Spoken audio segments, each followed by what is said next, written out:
দক্ষিণ জেলা প্রেস ক্লাবের আত্মপ্রকাশ হওয়ার কয়েকদিনের মাথায় নবগঠিত কমিটির সদস্যদের নিয়ে বর্ধিত এক আলোচনা সভা অনুষ্ঠিত হয়।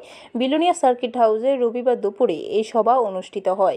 প্রদীপ প্রজ্বলনের মধ্য দিয়ে সভার সূচনা করেন জেলা সভাধিপতি দীপক দত্ত। সাথে ছিলেন বিলোনিয়া পুর পরিষদের চেয়ারম্যান নিখিল চন্দ্র গোপ, জেলা তথ্য সংস্কৃতি দপ্তরের আধিকারিক প্রমোদ আচার্যী, পুর পরিষদের শিক্ষা বিষয়ক স্থায়ী কমিটির সভাপতি অনুপম চক্রবর্তী, দক্ষিণ জেলা প্রেস ক্লাবের মুখ্য উপদেষ্টা স্নেহাশিস চক্রবর্তী, সভাপতি বন্দন দাস, সম্পাদক অভিজিৎ ভট্টাচার্য। প্রদীপ প্রজ্বলনের পর শুরু হয় সবার কাজ। প্রথমে জেলা প্রেস ক্লাবের সম্পাদক অভিজিৎ ভট্টাচার্যের আলোচনা রাখতে গিয়ে জেলা প্রেস ক্লাবের আত্মপ্রকাশের তাৎপর্য তুলে ধরে বলেন, এই ক্লাব দক্ষিণ জেলা সাংবাদিকদের সাথে কাজ করবে, সাংবাদিকদের বিভিন্ন সমস্যায় পাশে থেকে সমস্যা সমাধানের জন্য চেষ্টা করবে।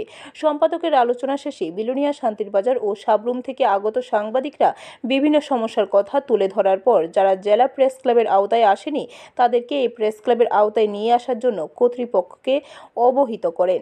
ওয়েব পোর্টাল, নিউজ পোর্টাল সহ তথ্য প্রযুক্তির সাথে যারা যুক্ত তারা এই ক্লাবের অন্তর্ভুক্তকরণ নিয়েও আলোচনা হয়। এরপর উপস্থিত অতিথিরা দক্ষিণ জেলা প্রেস ক্লাবের চলার পথ সুগম হোক এবং শ্রীবৃদ্ধি কামনা করেন।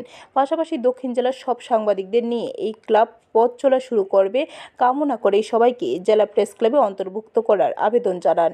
পাশাপাশি সরকারের ভালো কাজের প্রচার প্রসার সহ সরকারি ব্যর্থতাও দোষ ত্রুটি তুলে ধরার প্রয়োজন, যাতে কাজের অগ্রগতি বাড়ানো যায়।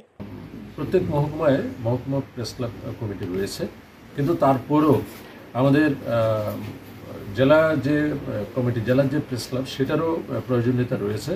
কারণ জেলাভিত্তিক কোনো অনুষ্ঠান করতে গেলে বা জেলার সাংবাদিক যারা রয়েছে তাদের মধ্যে একাত্মবোধ গড়ে তোলার জন্য, সবাইকে এক ছাতার নিচে নিয়ে আসার জন্য আমাদের এই পরিকল্পনা, এবং সেই পরিকল্পনার তাগিদে আমাদের আজকে নতুন জেলা কমিটির প্রকাশ, এবং সেটা খুব সুন্দর পরিবেশের মধ্যে দিয়ে, হৃদ্যতাপূর্ণ পরিবেশের মধ্যে দিয়ে আমরা করেছি।